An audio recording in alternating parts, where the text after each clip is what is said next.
Live from WTVO 17 and your home team, Eyewitness News at 5 starts now. In an already heated election season, residents across Winnebago County notice their political signs are missing. It's been a common trend. If someone's caught in the act, we'll tell you what charges they could face. Plus, residents in the Rockford area take the steps to bring attention to ending hunger. We'll tell you just how much the fundraiser has made. And this Halloween, parents are looking for creative ways for their kids to celebrate. We see how one state line community gets in the spooky spirit from the comfort of their car. Good evening, I'm Alexis Carpello. Thanks for joining us tonight. A 16-year-old in Beloit loses control of his vehicle, crashes into a house, and then the car burst into flames. It happened just before 8 this morning on McKinley Avenue. That's a few blocks west of the Kruger-Haskell Golf Course. Police say the car traveling at a high rate of speed and weather appeared to be what caused the crash. No one was injured, but as you can see here, the car is destroyed from those flames. The home had minimal damage. The 16-year-old was cited for reckless driving and not having a driver's license or insurance. A resident in Roscoe spots a fire in his neighbor's backyard and calls for help. Harlem Roscoe firefighters responded to Skyview Trail around 1 this morning. That's where they found an area of grass on fire. Here you can see some of the smoke and flames in the wooded area. Investigators say the fire started from embers from an earlier burn. Luckily, the fire didn't travel to any home and no one was injured. This past week, Illinois records almost 25,000 new cases of COVID-19. Including over 4,000 new cases today. The state's total reaches over 344,000 cases. Officials report 22 more people have died. 2 of those are from Winnebago County. 2 males, 1 in their 60s and the other in their 70s. The Illinois COVID-19 death total is over 9,000. From Saturday night, over 2,000 people are hospitalized statewide. 408 patients are in the ICU and 157 are on ventilators.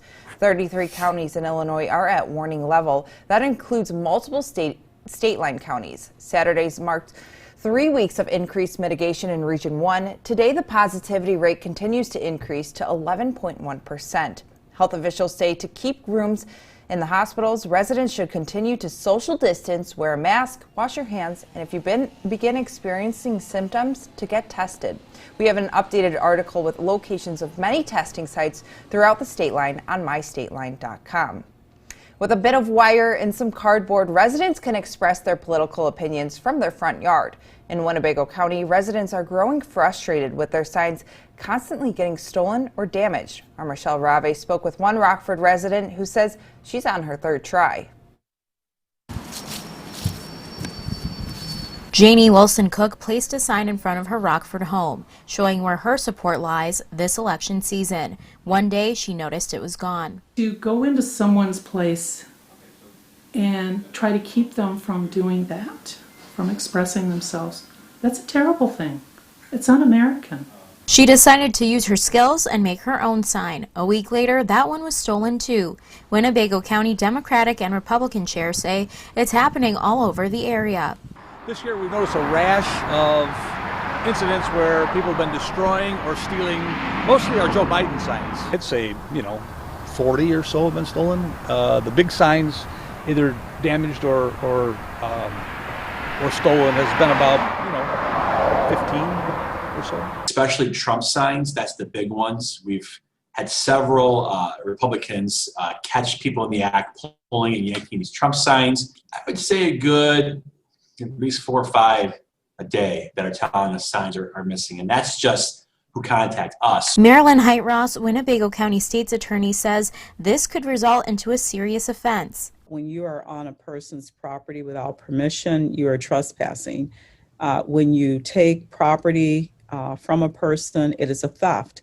When you damage property belonging to someone else, it is criminal damage to property. So the charges can range from misdemeanor to felonies. Both county chairs want every resident to be able to express their own opinion. We'd like you to stop, If, your candidate should be able to win on their own merit. You shouldn't have to destroy signs to try to give your candidate an advantage.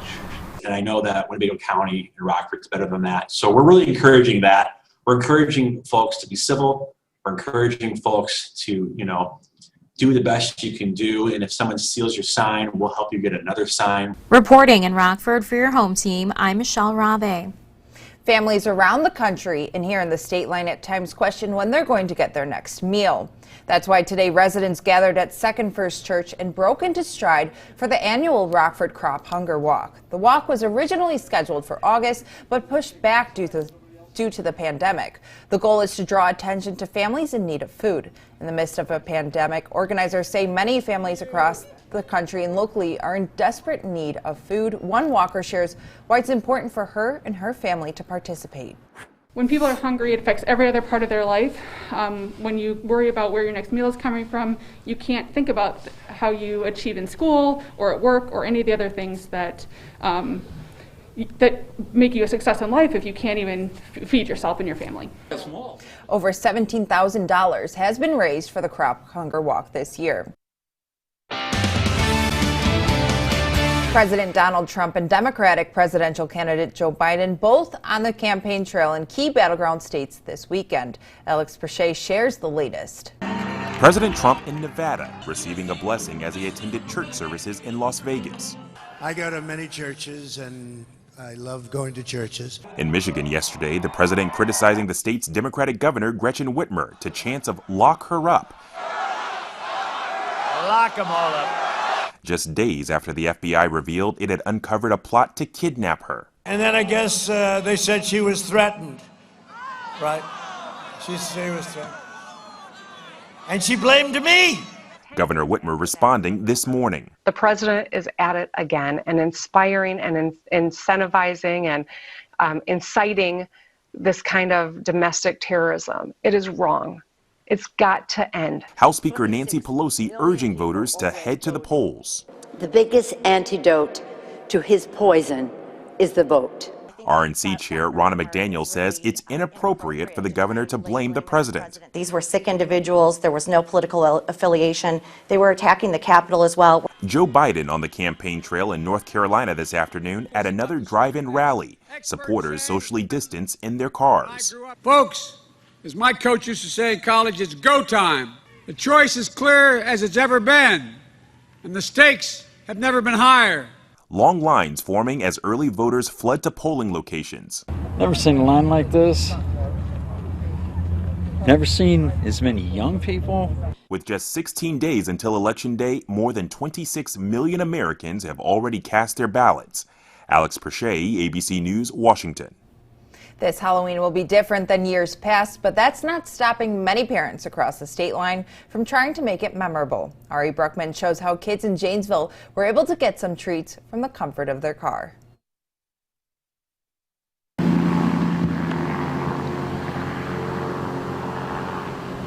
Traxler Park kicked off Halloween festivities as many families attended Trunk or Treat in Janesville, Wisconsin. Our current status with our COVID and not being able to have contact, we, at the rec department of Janesville, they decided to go ahead and do a Trunk or Treat this year. The event had families drive through a trail where kids can trick or treat for candy from the comfort of their car. We feel that just because of what's going on in our world right now, we need to still have the social interaction as much as possible, being safe.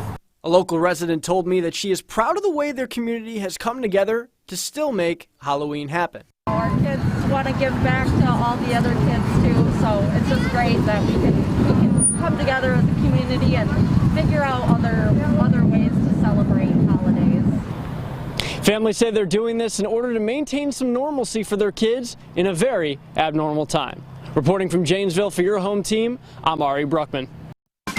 Now your first warm weather forecast with meteorologist Kevin Doom. We kicked off our Sunday with a good bit of rainfall and even a little bit of snow in some parts of the state line, but now most of that rain has moved off to our east, starting to see a little bit of clearing in our cloud cover as well. Here's a photo from our viewer Tracy out in McConnell in Stevenson County, where she actually saw a little bit of snow stick to the ground earlier this morning, but as I mentioned, all that snow and all that rain is out of here. Primarily what we saw, of course, today was rainfall. We actually saw a good amount in most areas, nearly 0.2 0.2 of an inch in a few areas, including here in Rockford. Saw 0.17 inches of rainfall. Now we are starting to see a little bit of clearing in our cloud cover though, but more cloud cover will be back by later on this evening. That's going to leave us with some mostly cloudy skies by tomorrow morning, and then by tomorrow afternoon. Despite not really seeing it here on our FUTURECAST, we're expecting a good chance for some rain, possibly even a few more snowflakes, especially later on in the evening as temperatures start to cool off a bit. Once again, not expecting anything to accumulate, however.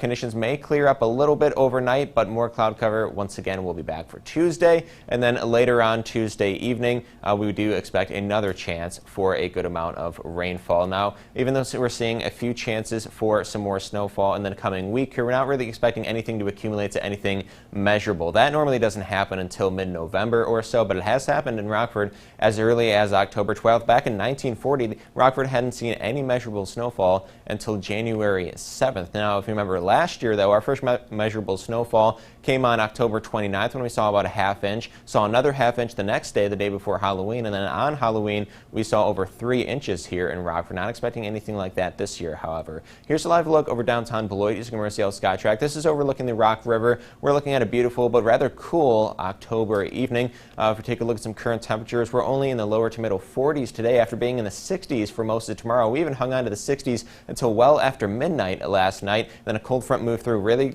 cooling things off fairly quickly. 44 is the current temperature in Rockford, whereas it's 42 in Rochelle, 43 in Freeport, and 45 for a current temperature down in Sterling. As I mentioned, this is a result of a cold front that moved through, is now well off to our east. You can see the warmer air situated out in the Ohio Valley, whereas here in the Midwest and in the plains, much colder air is sitting over that part of the country. And then this system of high pressure situated out to our west is bringing us some very cold air, as it's bringing us some northwesterly winds here in the state line, keeping conditions rather cool. In fact, nearly 20 degrees cooler than where we were last night, 17 degrees cooler than where Rockford was just 24 hours ago. Now temperatures will continue to fall through the night until they should get below freezing in lower 30s, maybe even upper 20s in quite a few areas. Mostly cloudy skies overhead, but conditions should remain dry at least through the night. Now tomorrow it's not going to be much warmer. Very similar day tomorrow with temperatures only reaching the lower to middle 40s. Mostly cloudy skies sticking with us through most of the day, and then we do see a chance for a few afternoon and evening showers, possibly a couple of flakes in there as well. Not expecting anything to stick this time around, however.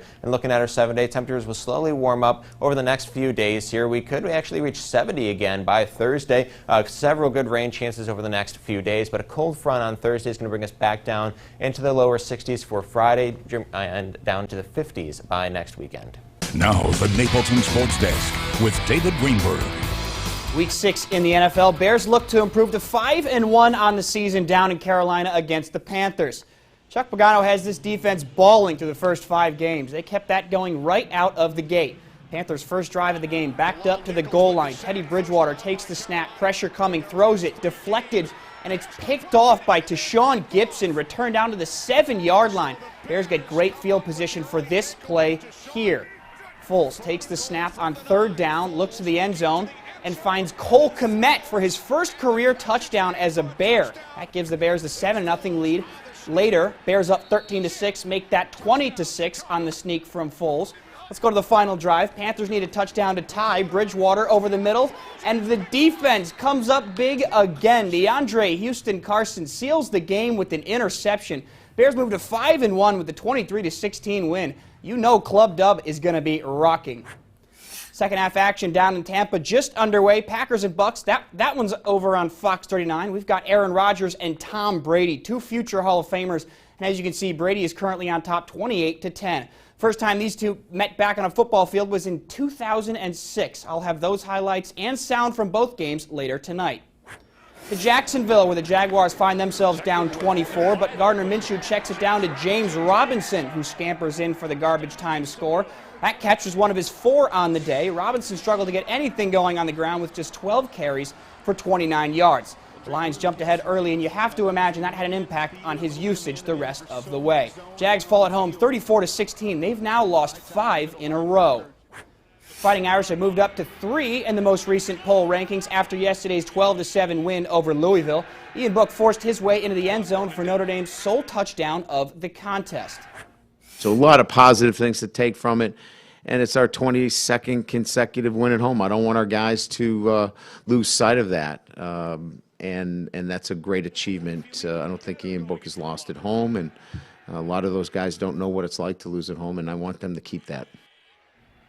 If you're a baseball fan, then you definitely enjoyed last night's absolutely wild Game 6 in the NLCS. Walker Buehler was lights out with 6 strikeouts in his 6 innings pitched. Corey Seager and Justin Turner got things going for the Dodgers in the first, with back-to-back solo home runs. But the best play of the game came from Mookie Betts, acquired in a trade this offseason from the Red Sox. Signed an extension with the team to stay in L.A., and he helps the Dodgers force a Game 7. I can only hope tonight outperforms Game 6. Both series made it to Game 7. The Rays clinched their spot in the World Series in last night's 4-2 win. Dustin May and Ian Anderson will take the hill tonight. May is 23 and Anderson is 22 years old. First pitch in that one set for 7:15. Who knows? Maybe I'll be lucky. They'll call me up to start Game 8.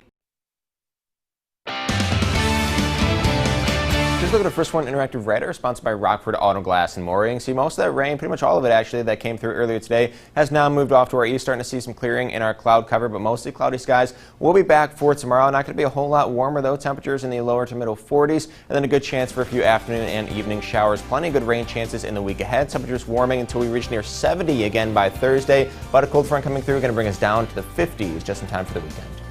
That's our show. Thanks for joining us. We'll see you back here at 10.